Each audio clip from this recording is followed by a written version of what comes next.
Salam Bapak Ibu pendengar setia, suara kebenaran klasis Kota Kupang Timur yang diberkati Tuhan. Selamat siang, selamat bertemu kembali dalam renungan suara kebenaran klasis Kota Kupang Timur. Pada saat ini bersama saya Pendeta Soleman A. Uriloni STH dari Jemaat Maranatha Oebufu. Sebelum kita masuk dalam renungan kita pagi ini, mari kita berdoa. Bapa di surga, kami mengucap syukur dan terima kasih kepadamu oleh karena kasih-Mu yang terus memberkati kami sehingga sampai pada siang ini kami masih menikmati kehidupan pemberian-Mu. Dan kami boleh ada bersama dalam perenungan akan firman Tuhan. Memberkati kami semua melalui firman-Mu yang kami baca, kami renungkan saat ini, sehingga menjadi berkat bagi kami. Di dalam nama Tuhan Yesus firman yang hidup, kami berdoa. Amin. Firman Tuhan bagi kita saat ini, saya pilih dari Injil Matius pasal 18, ayat 21 hingga ayat yang ke-35, yang berbunyi demikian. Perumpamaan tentang pengampunan. Kemudian datanglah Petrus dan berkata kepada Yesus, Tuhan, sampai berapa kali aku harus mengampuni saudaraku jika ia berbuat dosa terhadap aku? Sampai 7 kali? Yesus berkata kepadanya, bukan. Aku berkata kepadamu, bukan sampai 7 kali, melainkan sampai 70 kali 7 kali. Sebab hal kerajaan surga seumpama seorang raja yang hendak mengadakan perhitungan dengan hamba-hambanya. Setelah ia mulai mengadakan perhitungan itu, dihadapkanlah kepadanya seorang yang berhutang 10.000 talenta. Tetapi karena orang itu tidak mampu melunaskan hutangnya, raja itu memerintahkan supaya ia dijual beserta anak istrinya dan segala miliknya untuk pembayar hutangnya. Maka sujudlah hamba itu menyembah dia, katanya, sabarlah dahulu, segala hutangku akan kulunaskan. Lalu tergeraklah hati raja itu oleh belas kasihan, dan hamba itu sehingga ia membebaskannya dan menghapuskan hutangnya. Tetapi ketika hamba itu keluar, ia bertemu dengan seorang hamba lain yang berhutang 100 dinar kepadanya. Ia menangkap dan mencekik kawannya itu, katanya, bayar hutangmu. Maka sujudlah kawannya itu dan memohon kepadanya, sabarlah dahulu, hutangku itu akan kulunasi. Tetapi ia menolak dan menyerahkan kawannya itu ke dalam penjara sampai dilunaskannya hutangnya. Melihat itu, kawan-kawannya yang lain sangat sedih, lalu menyampaikan segala yang terjadi kepada tuan mereka. Raja itu menyuruh memanggil orang itu dan berkata kepadanya, "Hai hamba yang jahat, seluruh hutangmu telah kuhapuskan karena engkau memohonkannya kepadaku. Bukankah engkau pun harus mengasihani kawanmu seperti aku telah mengasihani engkau? Maka marahlah tuannya itu dan menyerahkannya kepada algojo-algojo sampai ia melunaskan seluruh hutangnya. Maka Bapa-Ku yang di surga akan berbuat demikian juga terhadap kamu, apabila kamu masing-masing tidak mengampuni saudaramu dengan segenap hatimu. Demikian firman Tuhan bagi kita. Kiranya kita senantiasa diberkati oleh Tuhan.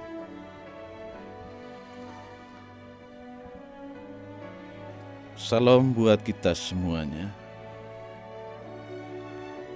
Kembali kita mengikuti Suara Kebenaran Klasis Kota Kupang Timur di siang ini, Jumat 5 Agustus 2022, dengan tema Sudahkah kita saling mengampuni?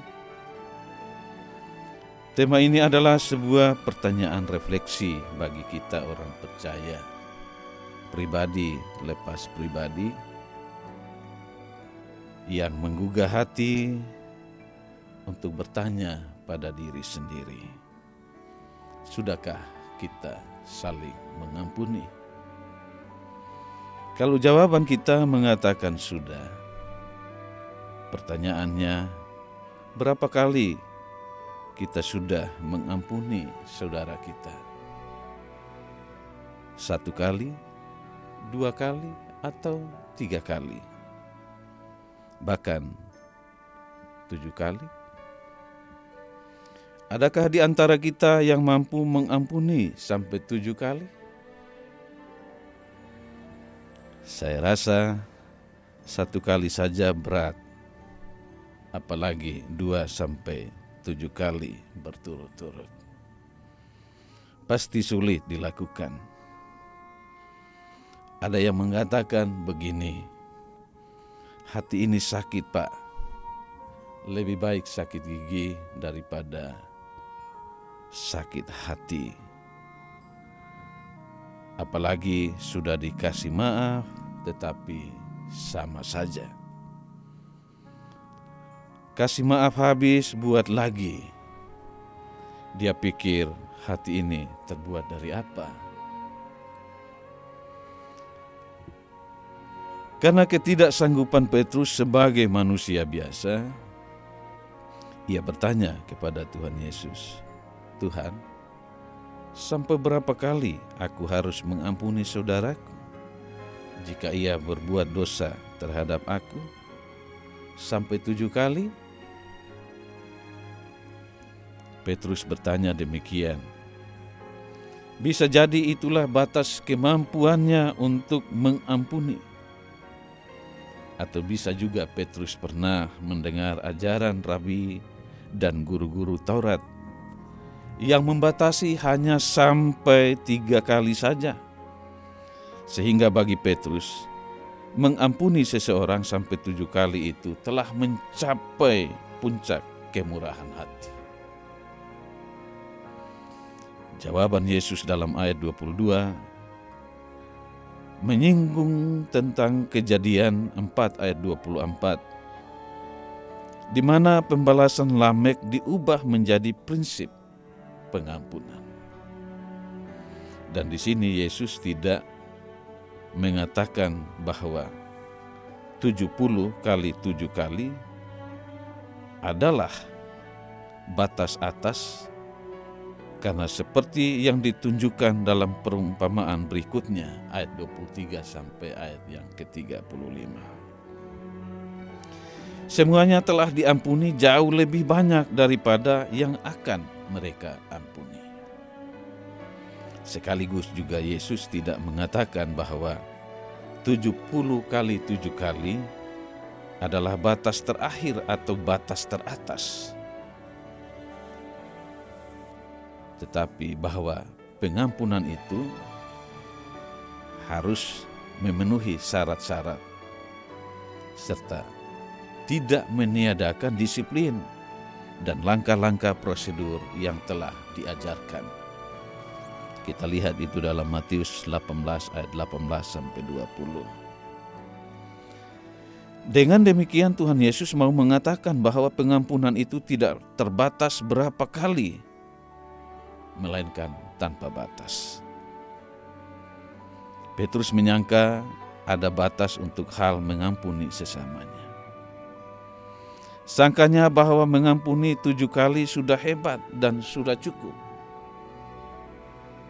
Karena itu Tuhan Yesus menjawab bahwa pengampunan itu tidak hanya 7 kali, tetapi 70 kali 7 kali, yaitu 490 kali. Maksud dari perkataan Tuhan Yesus ini adalah bahwa tidak ada batas yang dapat ditentukan, atau dengan kata lain, pengampunan Yesus adalah pengampunan yang tanpa batas. Jawaban Tuhan Yesus ini mau mengajarkan para murid dan orang percaya untuk memperhatikan dan mempraktekkan kasih yang kita miliki, mampu untuk mengasihi dan mengampuni sesama berkali-kali tanpa batas atau tidak. Sebagaimana kita lihat juga dalam perumpamaan tentang anak yang hilang, yang memperlihatkan bahwa kasih Bapa tiada batas bagi anaknya yang telah mempermainkan kasihnya. Ketika anaknya sadar, bertobat, dan kembali kepadanya, ia tidak marah dan tidak menolaknya, tetapi ia menyambutnya, memeluknya, menerimanya kembali, mengganti pakaiannya, dan merayakannya dalam sukacita. Karena baginya, anakku yang telah mati dan hidup kembali, ia telah hilang dan didapat kembali. Apa yang dikatakan dalam bacaan firman Tuhan saat ini menunjukkan bagi kita bahwa kasih dan pengampunan Allah sungguh sempurna dan tak terbatas bagi kita. Kasih Allah yang sempurna tak terbatas itu telah Ia nyatakan dalam diri Yesus Kristus melalui hidup dan karya pengorbanannya. Ia menderita, mati di atas kayu salib, demi menebus dan menyelamatkan kita umat manusia berdosa. Karena itu, kita yang telah mengalami kasih-Nya juga harus menerapkan kasih yang sama seperti yang telah Tuhan Yesus perbuat bagi kehidupan kita. Belajarlah untuk hidup dalam kasih dan pengampunan yang sempurna itu, dan mintalah senantiasa kesanggupan dari Allah di dalam melaksanakannya, agar di saat kita tidak mampu melakukan kasih dan pengampunannya bagi sesama, Ia memampukan kita. Dan ketika kita dapat melakukannya, ada damai dan sukacita dalam hati kita, dan nama Tuhan dipermuliakan. Selamat berefleksi dan selamat berbagi kasih dan pengampunannya bagi sesama. Tuhan Yesus memberkati kita semua. Amin. Baik Bapak Ibu kekasih Tuhan, mari kita mensyukuri firman Tuhan dengan doa. Kita berdoa. Bapa dalam surga, sungguh kami bersyukur kepadamu karena Engkau mengajari kami bagaimana kami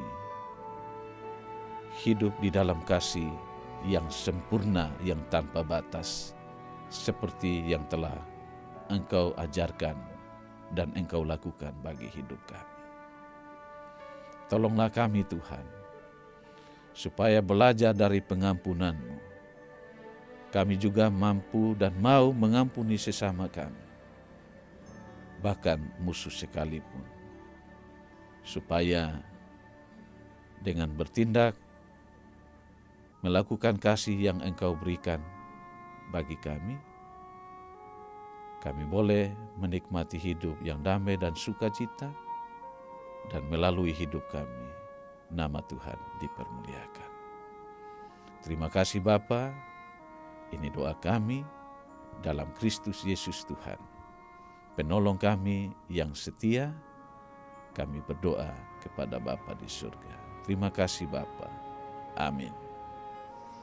Shalom.